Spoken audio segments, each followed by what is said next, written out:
नाग के याग थे, नाग के नाग थे, तीर लोरिक से दुनिया दहलती रही। जिसके देगा पे दुर्गा कयासन जमा, जंग में वह जवानी मचलती रहे। जिस तरफ से निकलते थे लोरिक जवान, कांप जाती थी धरती हिले आसमां। अरे जिसके छाती में दम आग को रोक ले, मौत को मात देता रहा कारवां।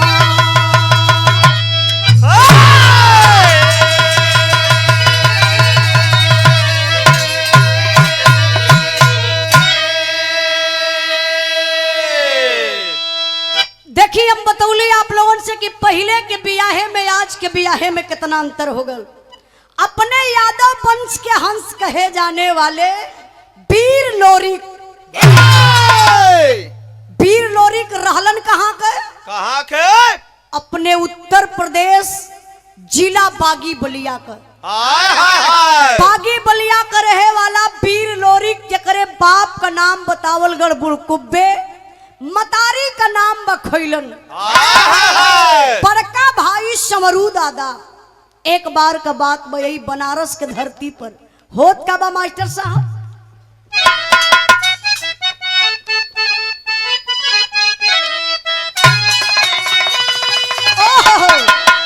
गीत बड़ी बढ़िया लगल बा। एक गीत के हमरे माई बहिन लोग बड़ा बढ़िया से गावेली। कैसे गावेली?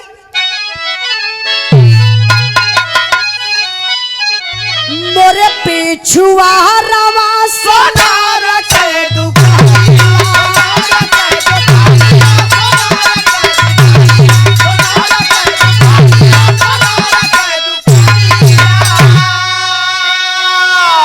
अरे झूलन गढ़ेला तीन पातिया, अरे झूलन गढ़ेला तीन पातिया, बारा निकला गीत आवा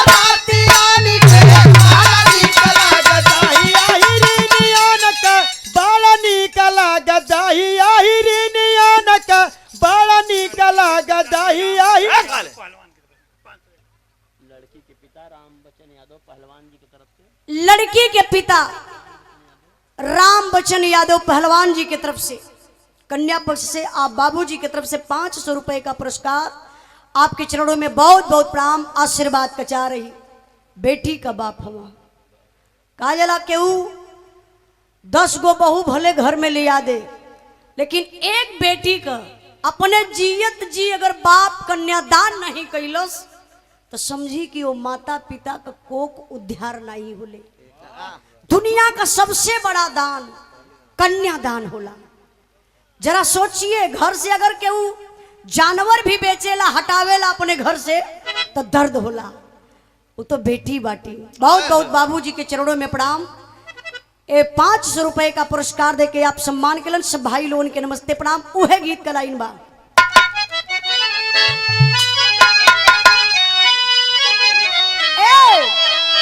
मोरे पिछुआ रवा सोनार के दुकानिया,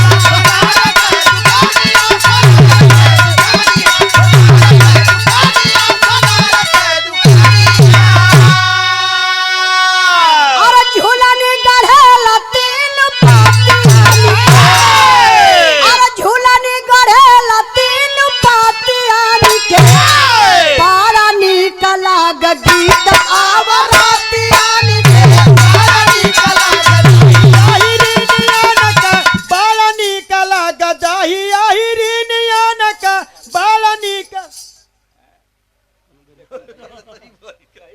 ठीक काला भैया।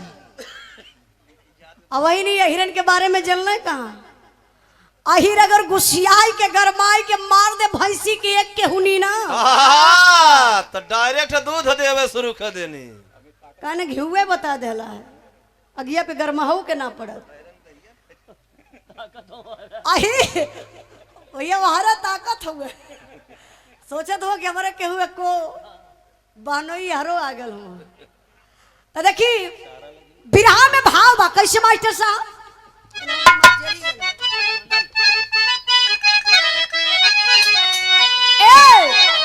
बनल सारनाथ में कुदान के निशान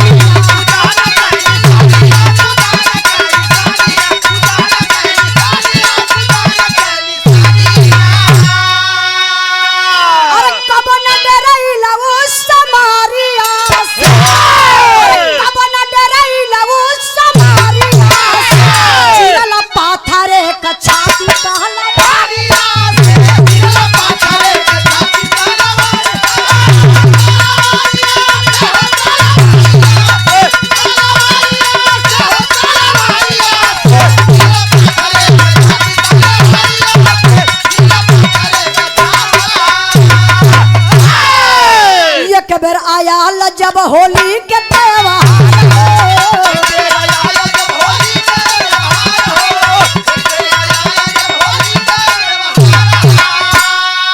सखियन के संग खेल रंग के बाव छार हो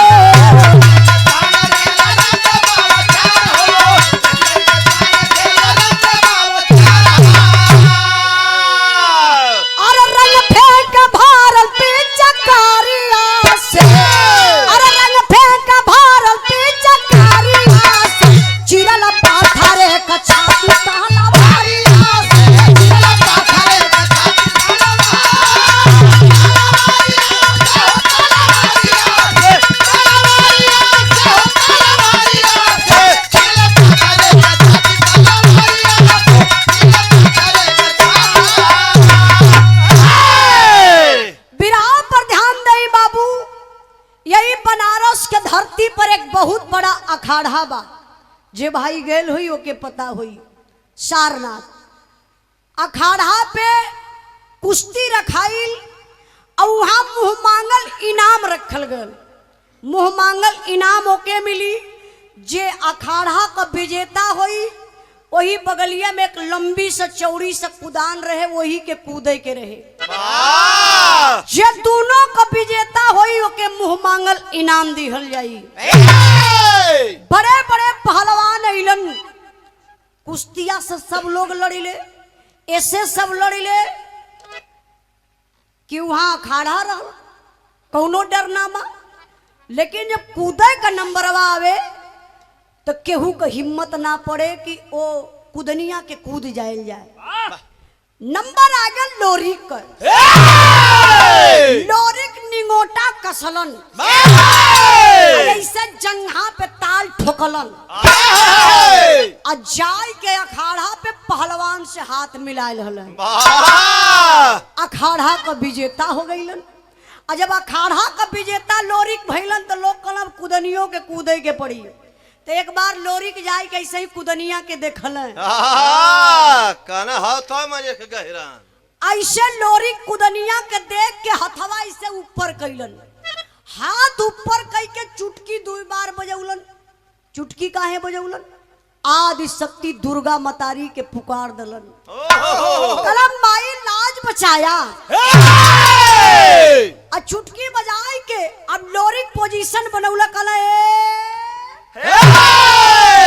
निशमा मत जाया काहे नहीं तो गिरबो मुहवा टूट जाई बिरहवा के गए इनके मतिन हम पागल हैला। अब लोरिक एक बार में कुदान के कूद गईलन। लगल सभा में ताली लोका जियो रे यही रे का बेटावा अहिर अहिर हाँ यही भाई तो बड़ी पागल बिरादरी होले। तोरे घर में घुसल है ना का कहियो ना बुद्धि 12 बजे खुलल एकदम। जब से जोगी बाबा बैठल में 24 घंटा खुलल है। इंतजार में सब अब लगन सभा में ताली लोग कहा जियो रे ये हीरे का बेटवा कमाल का धलस अच्छा तो लोरी खो गई विजेता, और जब विजेता हो गई तो अब लोरी के रहना जाता ऐठ के चले लगल है। कौनो भी विभाग हो, अगर आदमी विजेता हो गल तब ओकर पाँव जमीन पर ना पड़ी, ओकर पाँव अब आसमाने पड़े लगेला। लोरी का कैलन, सामने रहल होली का त्योहार। लोरी कहले कि हर साल को होली तो अपने गांव में खेलली, लेकिन यदा पारी को होली चलब बगल के गांव में खेले। बगल का गांव कौन बा? कुसुमापुर, जहां का राजा सहदेव जेकरे बिटिया का नाम बतावल गल बाबू चनवा। चनवा बड़ी सुंदर रहल, मालिक लगे कि चनवा के बड़े फुर्सत में बनौले हो। ओहो समय 9 महीना का लॉकडाउन लगल रहल। यह तो प्रधानमंत्री रहल वो समय, यह लॉकडाउन लगौले रहल। ये तनी सुंदर चनवा लोग बतावला कि पहले के मर्दन में आज के मर्दन में बड़ा अंतर हो गया। आपका मर्द तो झरा शुरू हो गया, मतलब छोटा हो लगना। हाँ, आजकल का मर्द आप लोग देखवा लंबाई था 6 फीट के नीचे में सब लोग बा, 6 के ऊपर मुश्किल है कि केहू हो। लेकिन लोरी के लोग बतावन, लोरिकी गावे वाला चाचा दादा लोग बतावन कि लोरी का लंबाई रहल हुई लगभग 20-25 हाथ लंबा। अब बतावल जा, लोरी के साथे सबसे छोट मर्द रहत रहलन जेकर नाम बतावल गल बठवा, बठवा चमार। अच्छा, सबसे छोट मर्द बठवा चमार 18 हाथ लंबा। तो वही भाई लाल चलवा चमार के देखा। हे बक नहीं मास्टर साहब आज बर्दाश्त करना, आज हम खुदे प्रॉब्लम में, आज बर्दाश्त करना। अब सबसे छोट मर्द 18 हाथ लंबा। अब वही हिसाब से आप लोग सोच ले कि लोरी तो सबसे ज्यादा लंबा रहल। 18 दूनी 36 हाथ। हाँ, ये लिख पा रहा वो समैया, नापा जोखा कमोए करते रहला है। चचा नाम बता दी। अच्छा, राम जन्म चचा बरेजी के धरती से, बिरहा से बड़ा प्रेम लगत हो, बड़े प्रेम से बैठ के बिरहा सुनत रहा। बहुत बहुत चचा के प्रणाम में 100 रुपए का पुरस्कार देके सम्मान केलन, धन्यवाद। चचा कहाँ जात हो हरियन? अच्छा, जयमाल पे, ओ वहां भी जाइब जरूर बा। सबसे पहले वो है कमुआ है तो बदो में होत रही, तब खाई तब बेहनवा हो सकले। आप विनोद यादव जखरौली के धरती से, बड़े भैया जी की तरफ से 200 रुपए का पुरस्कार, आपके चरणों में बहुत बहुत प्रणाम। देखिए, लोरी चलल हम अब होली खेले कुसुमापुर में, और जब कुसुमापुर में चलन तब का भल मास्टर साहब तर्ज बदल गई बा।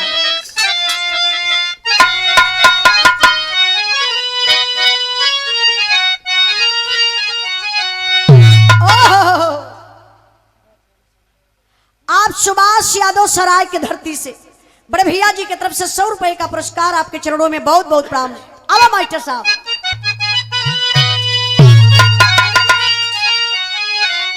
कि कोरी कहतरी सासु दागिया जमावली,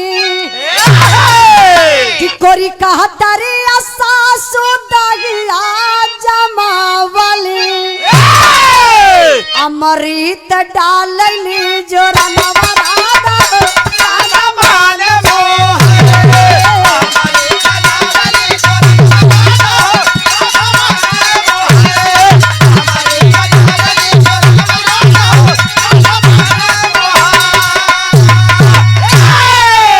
भाव पर गौर करे बाबू। लोरिक चलल हवा कुसुमापुर में होली खेले कैसे कि पगनिया लमहर छरहर फरहर शरीरिया।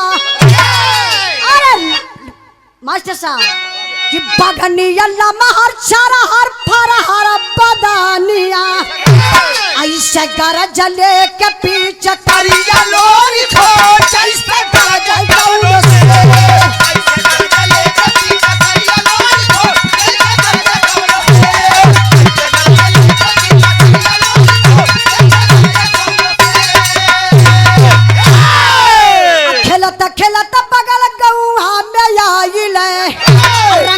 चनवा रंगवई में भीग गइल।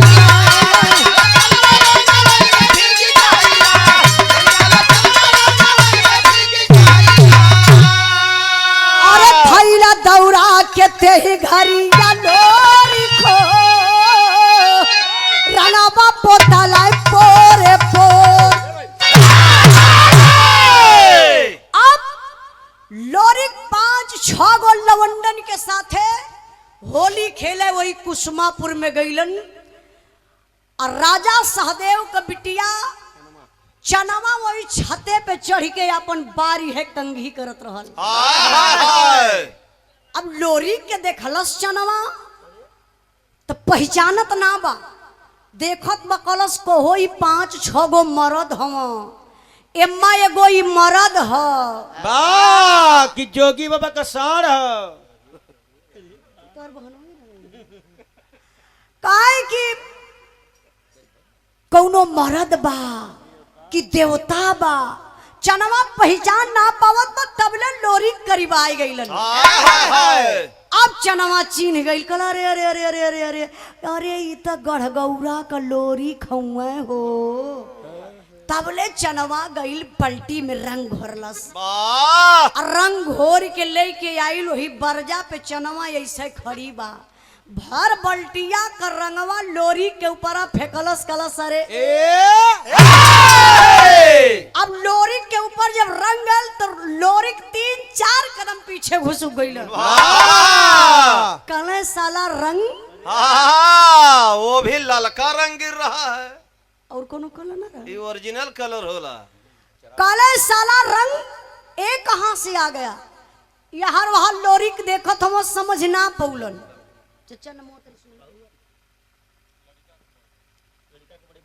अच्छा अच्छा, आज के नौसा बादशाह जी दुल्हे राजा जी के आप बड़के भैया जी की तरफ से 500 रुपए का पुरस्कार आपके चरणों में बहुत बहुत प्रणाम आशीर्वाद का चाह रही।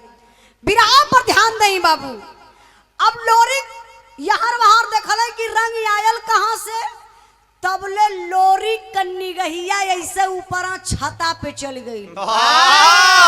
लोरी चनवा के देखल लोरी का मुहवा बवाए गया। देखत हम देखते रह गए, कहला अरे बाप रे पप्पा, ये तो खाली मैक्सी पहले है मर्दे। अरे मर्दे देखे गलला। अरे निशमा झांकत रहना इते। लोरिक देखला देखते रह गईलन, काहे बतौली ना कि चनवा इतनी सुंदर रहल। लोरिक नीचवा से कहला कहला हे रंगवा फेकलू है ना, तू बचबू ना के वो चनवा कहला यार तू बचबू ना। अब मेहरारू को जात चनवा लगल नो चराए, यह अपन सड़िया उठाई कैसे करत के लोरिक समझ ही गई केहू का मनवा हो का यो होलिया खेली। लोरिक समझ गई कि यहू का मन बा होलिया इहो खेली। अरे तबले तो लोरिक दौड़ाइल हलन। कहाँ धौरौना शिवानी में, तब तो फायदा उठा लहले हुई हैं। अरे मूर्ख राम, चनवा छत पे है तो दौड़ई है कहाँ। अब लोरी को ही छत पे चनवा के दौड़ावे शुरू कैलन। अब मेहरारू को जात न चनवा 3-4 फेरा वही छते पे कैलस, लगल हकर हकर हाथ है। ये क्या हाँ ये चनवा के मौसी के लड़का हूँ, ये का करत हूँ, अपने बहन के मदद में हूँ, मेहनत करत हूँ। दलाल भरवा वही। अच्छा चनवा हकर हकर हाफत बमारे डरन अजाय के डर के माले चनवा वही छता के कोनवा मुर्गियन मथिन बैठ गई। ऐसे जाय के दबक के बेचारी कोनवा में बैठ गई। और तबले लोरी का कैलन पीछवे से जाय के घात लगाई के अब भर यकवारी चनवा के पकड़ने कला अब पकड़ के लोरी रगड़ा शुरू कई ने का। अरे रंगवा रगड़िया और का रगड़ी। हाँ लोरी कैसे अकवरिया में पकड़ल। हाँ ऐसे टंगिया फंसौने। आई माई आई माई आई माई। बुझाते रही पकड़ा गया। एक आध दिन हो कह दहने कहा वही लोरी कैसे अकवारी में पकड़ के जनवा के ऐसे पैरवा से पकड़ लल। जैसे ना देवर भौजाई का होली ननद भौजाई का होली होला वैसे पकड़ के लोरी हथवा में रंगवा लगल रगड़े। अब रगड़त रगड़त रगड़त रगड़त रगड़त रगड़त रगड़त रगड़त रगड़त रगड़त। अरे सरवा सना मत रगड़ चमड़वे छोड़ दे रे। नहीं यान का मेहरारू ना तब का अपने तो पौते न हो। काहे चल गई इनकर कहाँ गई नहीं अरे। अच्छा लोरी कैसे हथवा में रंगवा लगाई के चनवा के गलवा पर लगौले न बाबू। तरोवा पान पान पान करे लगल। उससे ज्यादा ते नहीं के पनकी गए। ये हर तो हरदम पन कर रहल। लोरी चनवा के गाले पर रंग लगौलन कहल जाला बाबू प्यार कईल न जाला प्यार हो जाला। लोरी तकले चनवा की ओरी चनवा तकलस लोरी के तरफ। वाह लोरी चनवा का नैन मिल गयल। हाय हाय जब लोरी चनवा का नैन लड़ल तो बाबू प्यार हो गयल। अब प्यार हो गयल तो मिलन बड़ा मुश्किल भयल। मोबाइल का जमाना तो रहल ना। अब लोरी दिमाग लगौला यार लोरी का गांव यार चनवा का गांव वही बीचवा में एक नदी बहेले। तो वही नदिया पर एक मोट का पिपरे का पेड़ बा लोरी को ही के निशानी बना दहलन। चनवा से कहला जब तुहके मिले के रही वही पिपरे के पेड़े तरिया। वो शाम के 7 बजे आइहा। और एक ठे बोरा ले लिया ठे मोटीन ले लिया। ई कुल का हुई। रात भर मच्छर ना लगी है। अरे नियत खोर आदमी। नहीं नहीं ऐसा बात नहीं रहा। लोरी कोई चनवा के पिपरे के पेड़े तरे बोलाय के बाबू अपने दिल का हाल चाल कह लेत रहले। धीरे धीरे समय बीतल तो होत का बा मास्टर साहब।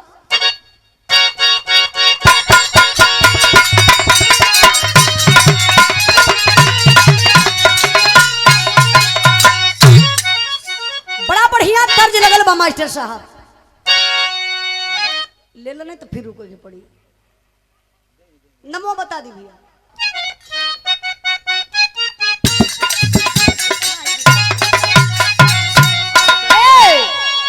हम हाई मजनू का यार प्यार सिखलाई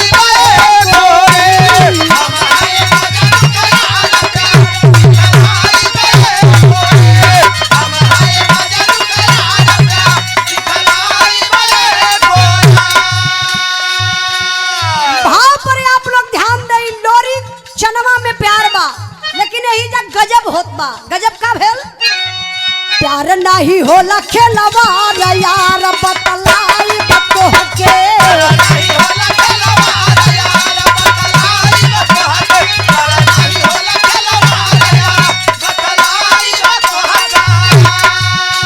मंजरी मिलल बतोह के दिहल इंसान के।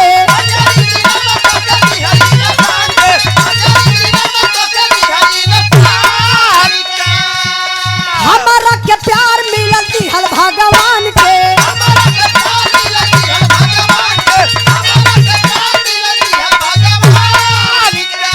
जीत होई होई के करार यार बतलाई बतोह के।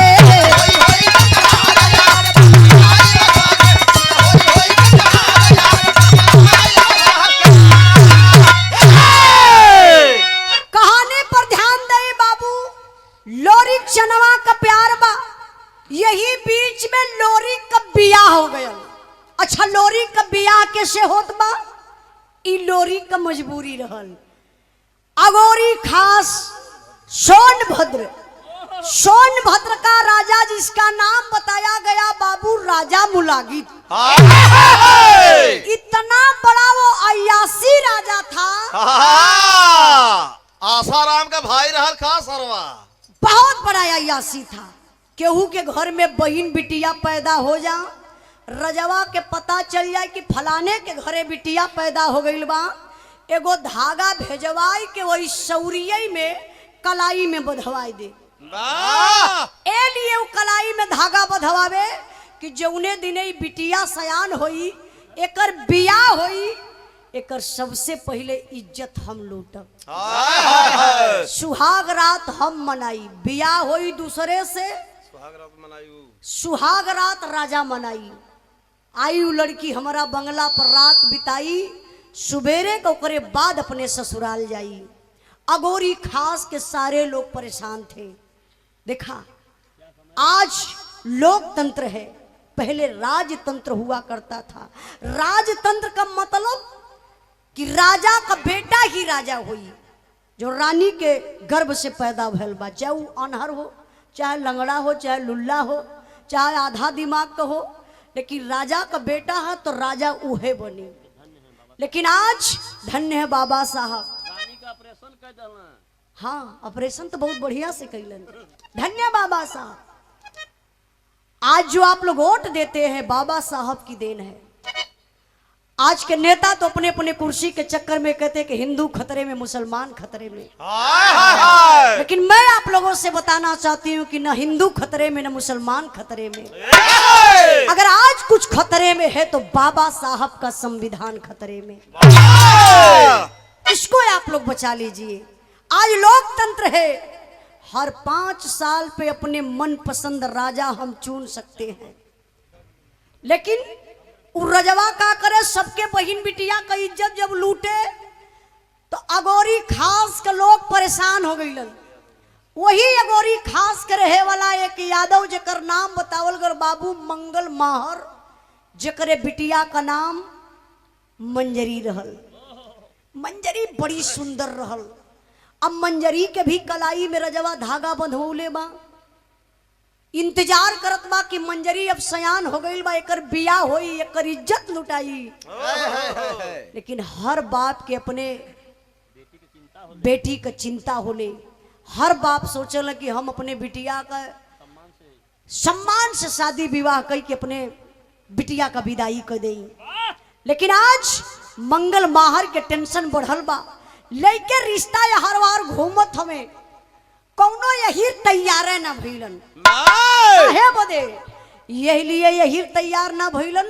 मंगल माहर का पहला प्रस्ताव रहल, हमरे बिटिया के साथे शादी उहे स्वीकार करी जे राजा मुलागी से लड़ाई लड़ के डोला के सुरक्षित लेके आई। लोग कहे जान बचे लाखों पाए, जिंदगी रही तो बड़ा शादी विवाह होई। राजा हा विरोध के करी, गर्दनिया कटवा लई, केहू को हिम्मत ना पड़ल। तब एक दिन मंजरी का मामा शिव बचन जी कहला, आई के कहला कहो हम सुनत बानी कि एगो लइका बा बलिया गढ़गौरा गांव का, जौने का नाम लोरिक लोग बतावत हो बहुत बड़ा बहादुर बा। चलता एक बार देख लिया जात, हो सकत कि हमान का समस्या हल हो जात।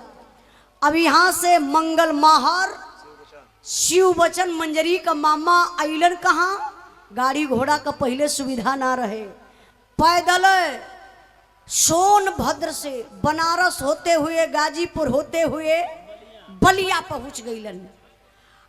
अब शादी तक तय हो गई लोरिक से, कहानी एकदम शार्ट में समझी। शादी लोरिक का मंजरी से तय हो गई। अब बारात लेके लोरिक चलल हुआ गढ़गौरा से अगोरी खास में। शादी बड़े शांति से भई, जैसे आप लोग बारात लेके आल हुआ, शादी शांति से भई। लेकिन सुबहिया का जब डोलवा उठल बाबू विदैया होखे लगल तो राजा से जाय के चुगला चुगलाई के दहलस। काला राजा साहब सूतल हुआ, जा देखा मंजरी का डोला उठ के जात पा, ललकार दिया राजा। अलस करे कौने ये हीरे कमाई दूध पियवले बारे जवन डोला सुरक्षित लेके जाई। यहार से राजा मुलागित का सेना, यहार से लोरी का केल, युद्ध छिड़ गया बाबू। बरले लोरी तलवार से सबकर गर्दनिये खचखच खचखच काट के गिरा देहलन।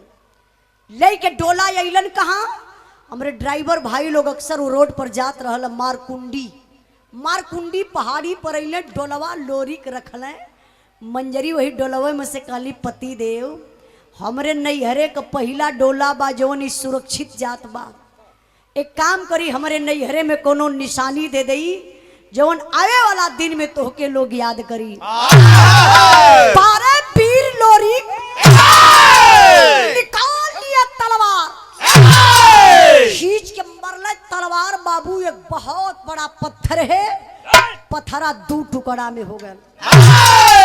मंजरी 5 जगह सिनुरे से टीक धोली। अब ले के लोरी कैले वापस बारात कहाँ? गढ़गौरा गांव में।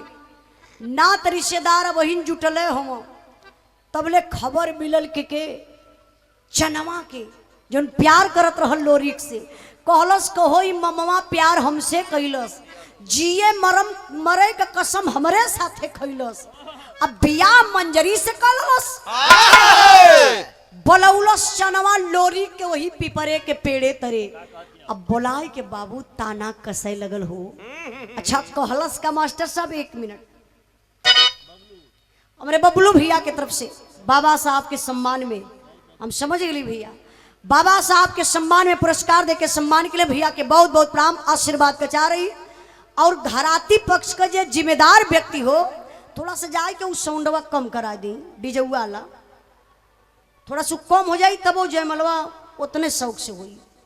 काहे से यार भी आप लोग सुनत है यार, तो थोड़ा से आप लोगों के डिस्टर्ब भी ना हो। आपे व्यवस्था भैया बा कि दूसरे के ऊपर आपे कहा ना, तो फिर समझदार हो के ऐसा काम कर डाला है।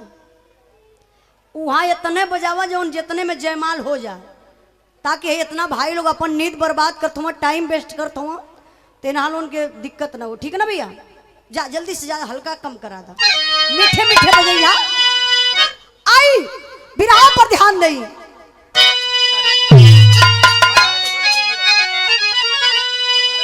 अरे सभार कैसे लोरी कबीरवा ये कवर प्यार खड़ा ये कवर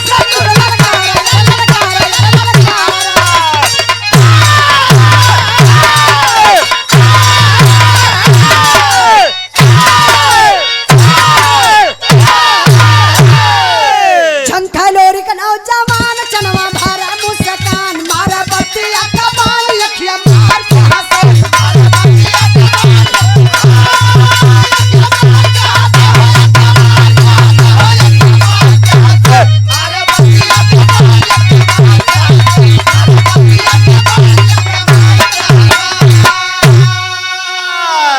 गौर करे बाबू, चनवा लोरी के बोलौलो सोई पिपरे के पेड़े तरे कलश का हो, बड़ा बड़ा कसम खात रला, साथ में जिएंगे साथ में मरेंगे, कुल कसम भुला गईला। मंजरी से बियाह कलला, मंजरी हमसे ज्यादा सुंदर बका। सुना प्यार कैले बनी प्यार, ई कौनो कागज का टुकड़ा ना बा कि फाड़ के डस्टबिन में फेंक दई। हमरे तोहरे प्यार का कसम यही पिपरे के पेड़े के साक्षी माना। जब भी हमसे मिलला तो यही पिपरे के पेड़े तरे मिलला। सुना तोहार तो सुहाग रात बना, आज या भोर में 5 बजे आई के यही तलवार से अपने वीरताई दिखाई दिया। यही पिपरे के पेड़े में 5 जगह निशान कई दिया। जीत जइहा बाजी, जवन कहबा तवन हम हार जइबे। लेकिन सुना तो हमसे पहले अगर हम आ जाइब ना तो 5 जगह सेनुरा से यही पिपरे के पेड़े के टीक देवे। अगर हम बाजी जीत जाब जवन हम कहब तो के माने के पड़ी। सुहाग वाली रात में बाबू लोरी गईले घरे 12 बजे तक तो जागत रहलन। और जब 12 से 1 बजल तो नेट पैक खत्म। उस समय कौन रिचार्ज चलत रहा? अच्छा वाला रहा। अब लोरी के नींद आई गई। और जब लोरी के नींद आई गई तो भोर हरिया का 4 बज गल। नींद टूटल लोरी का कलो, रे बाप रे बप्पा लगत बाकी बाजी हार जब कहा समझ ना पौलन काला देखा तेला मंजरी सुतल बा बिहौती बा चादरा ओढ़ाई के। लोरी का चलाकी देखा, सीढ़ी लगौले वही अंगना में खपड़ैला पकड़ के औरौती पकड़ के नीचे उतर गई हाथे में तलवार लहला भागल भागल पहुंचल वही पिपरे के पेड़े तरे आ जाय के लोरी के निशान कैल चहले तबले तो बाबू गजब हो गया। अच्छा गजब का भल मास्टर साहब तेलवा लेके पहुंचल हम। तेल तेल कहला है तेगा है पागल आदमी तेगा कहा हम कहे तेलवा लेके चलवा केल पहुंचल हम। नहीं तेगा तलवार लेके अब तलवार लेके लोरी पहुंचल तो अपन बाएं हुआ ऐसे खोटियावत हमारे वीर मरद रहल ना सोचले तलवार से निशान कह दे पिपरे के पेड़े में तबला तो गजब जोन मोटका पिपरा का पेड़वा हो वही जरे से चिपक के चनवा खड़ी रहल। अब पीछे से मच्छर खजुआवत हूँ। हाँ ये बेना डोलावत रहना। अरे हम रही तो बेना डोलाई तब क्या करता समय सुकरे घरे पहुंचा दे। चनवा ऐसा चुपचाप खड़ी बा लोरी कैसे तलवार तनल तबले तो चनवा पिछवा से जाए के लोरी का कलाई पकड़लस कल से कल है नहाय के लोरी के कहा थे काहे बिना नहले पीपर ना छुए के काहे ना छुए के। अरे सुहाग रात वाला कपड़ा पहले रहने ई कुल तोसे बतिया बतावे ला के बहुत अच्छा पागल कहीं का। अच्छा अब चनवा यह लोरी का कलाई पकड़लस और लोरी से चनवा बड़ी ऊंची बात कहलस। का कहलस मास्टर साहब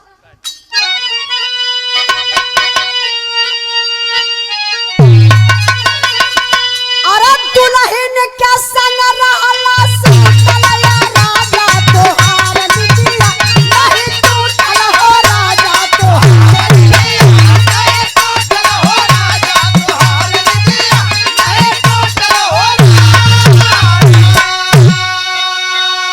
कहे अरे दुल्हन के संग मजा लूटला तू घरे रतिया बीतल मोर पिपरवा के तारे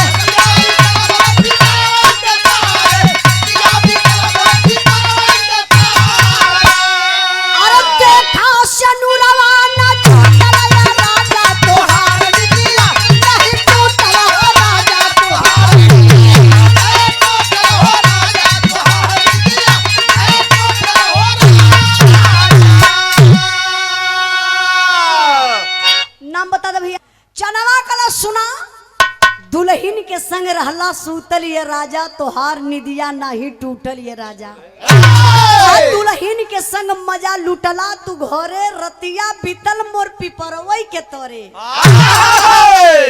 देखा सेनुरवा न छूटल ये राजा कहले तोहरे से पहले तू तो सुहाग रात मनौला न हम रात यही पिपरे के पेड़े तर बितौली तोहसे पहले आई के 5 जगह पिपरे के पेड़े के टीक दहली आ सुनाई बाजी जीतली कैसे चनवा बतावत बा का कहलस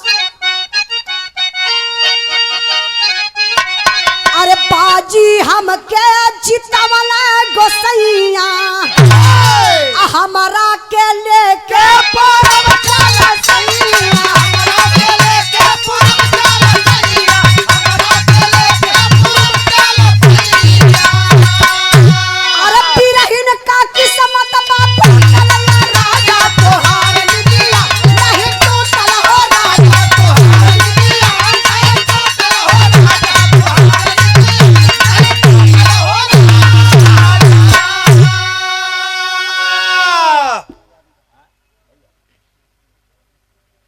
जोर से चचा बोलता। अच्छा शेषनाथ यादव समाजवादी पार्टी से बड़े भैया जी की तरफ से 50 रुपए का पुरस्कार बहुत बहुत धन्यवाद प्रणाम। तनी बिरहा पर ध्यान दे बाबू चनवा कला सुना तो से पहले आई के 5 जगह सेनुरे से टीक दहली बाजी जीत गईली तो के छोड़ा बना लेके चला पूरब यह कलाई पकड़लस चनवा खिंचले जात बा और लोरी के कलेजा में तीर नियर धसत बा जानत हिया का मंजरी बिहौती बा घर में बा अब बाजी हार चुकल हम लोरी चनवा लेके जात बा लोरी के एकदम दलदल में फंस गई है। अब करें तो करें का, एक तरफ प्रेमिका एक तरफ बिहौती। लोरी कहला चनवा से 1 मिनट हम अपने जाई मंजरी से एक बार मिल रही बिहौती बा। चनवा कलश हे मामा का देखा एक रात मिलला बहुत कैला। अगर अब मिले कहवा पकड़ के हचाक दे काट ले। का काट ले वो गर्दनमा और का चनवा कलश की अगर यब मिले कहला का कह छक्का बना दी। तब का कैसे छक्का बन जाइए। हाँ, अपने सारा छक्का है ये है। अच्छा ध्यान दे बिरहा एनानु के बाती पे मत दिया, एडवांस हुआ मेरे मास्टर साहब हुआ। भगवान इतना करिया न बनौले होता ना। तो ढेर जने घर उजाड़ दले होते हैं। अब ध्यान दे बाबू बिरहा पर चनवा कलाई पकड़लस खिंचले जात बा और लोरिक चिरौरी करते हुआ कि प्लीज एक दाई जाई अपने मंजरी से मिल लई। कहला ठीक बा चला, तुम मंजरी से मिले चलबा तो तोरे साथे हमहू चलबे, हम बाहरे खड़ी रहबे तू जाई के अंदर मंजरी से मिल लिहा। ए बाबू अब देखा लोरी के अंदर गईले मंजरी से मिले। चनवा भी धमकी देले रहल। पहले तो घड़ी ओड़ी का जमाना ना रहल।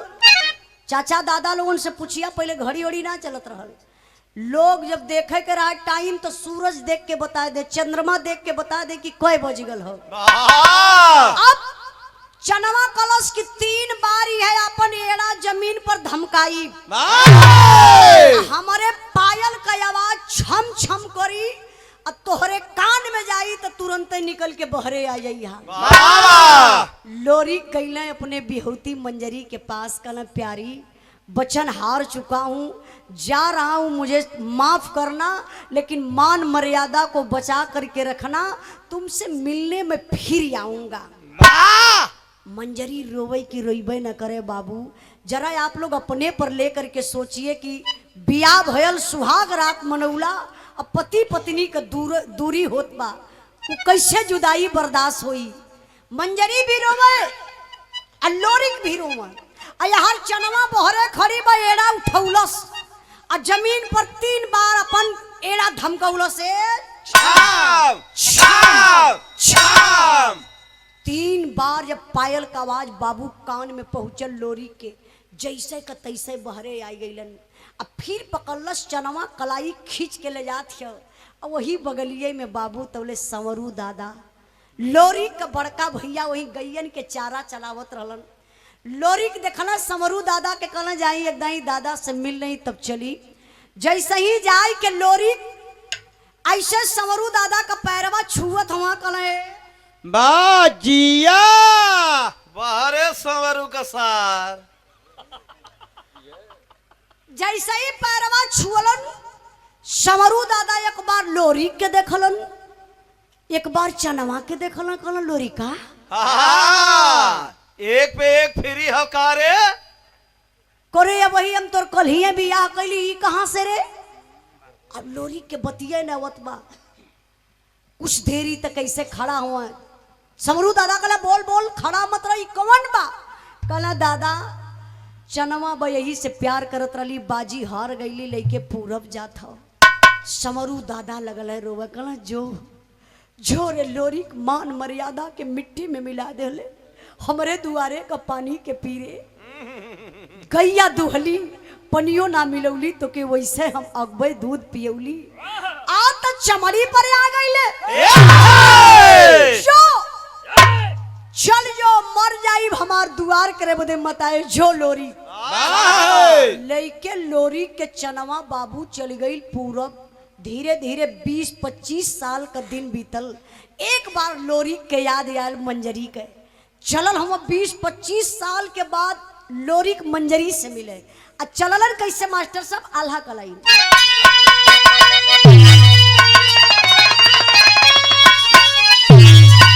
अरे घोड़ा पर सवार होके लोरी का नाव जवानी में धारा वही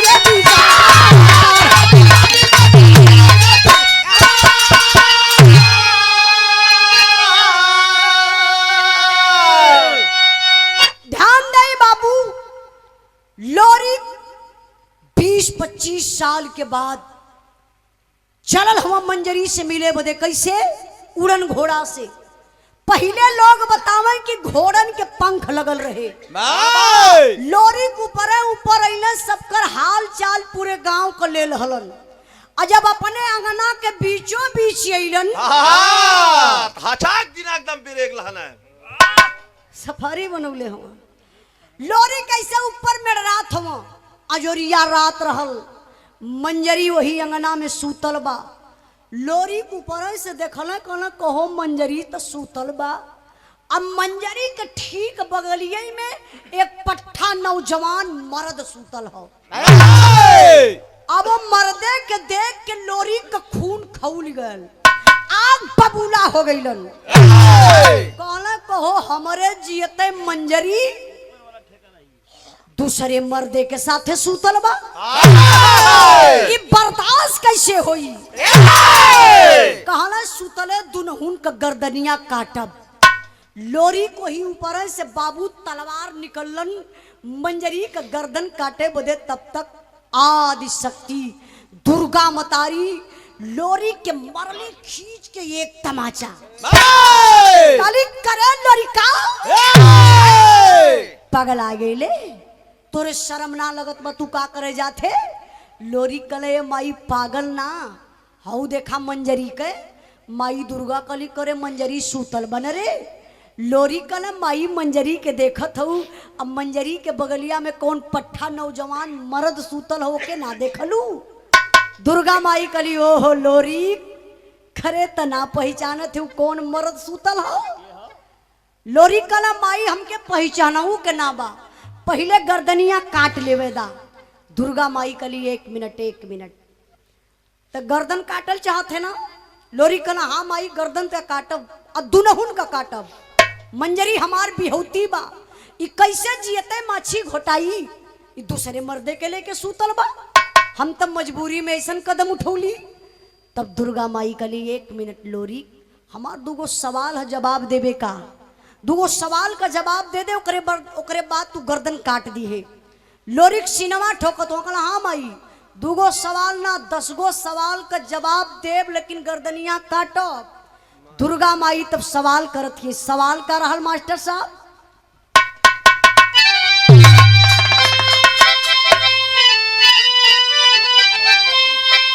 अरे जग मारे खातिर बनल पारा फेटवा,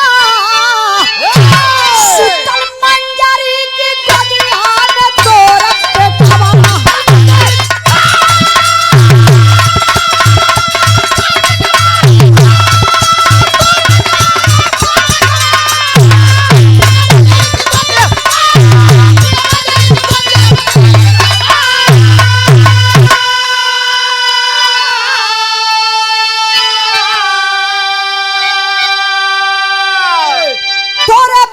मंजरी के तना सहला ठोकारवा, लेकिन कायम रखलस तोरा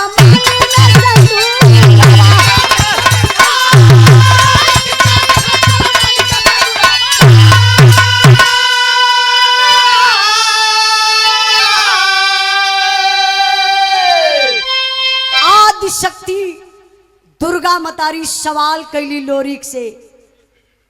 काली लोरी भैया भैया भैया ध्यान रहे एक मिनट।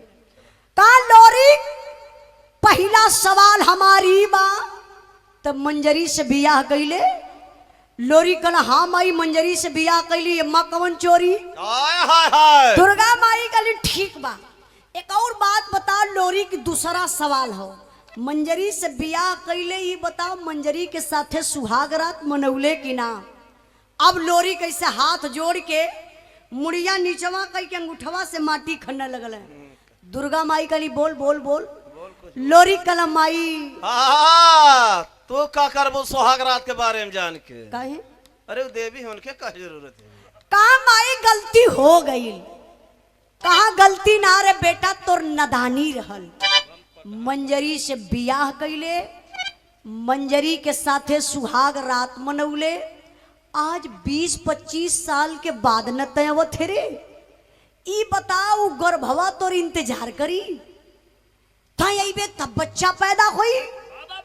सुहाग रात मनाए के तो चल गईले पूरब चनवा के साथे। तोरे गईले के बाद 9वें महीना तोर बेटा पैदा भयल। मंजरी पाल पोस के सयान कई के पट्ठा पहलवान बना देहलस।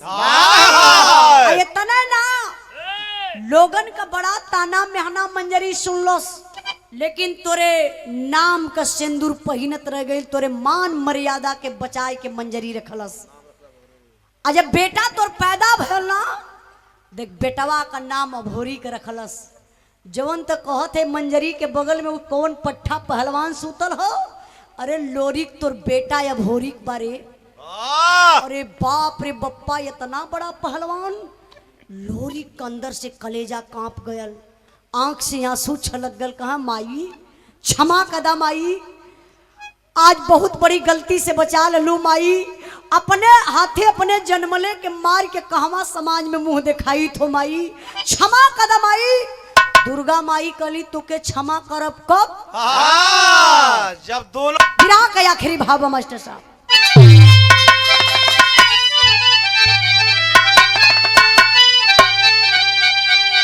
गुरु बिहारी गुरु गणेश गुरु राम लाल गुणकारी, स्वर्ग गए चंद्रिका कवि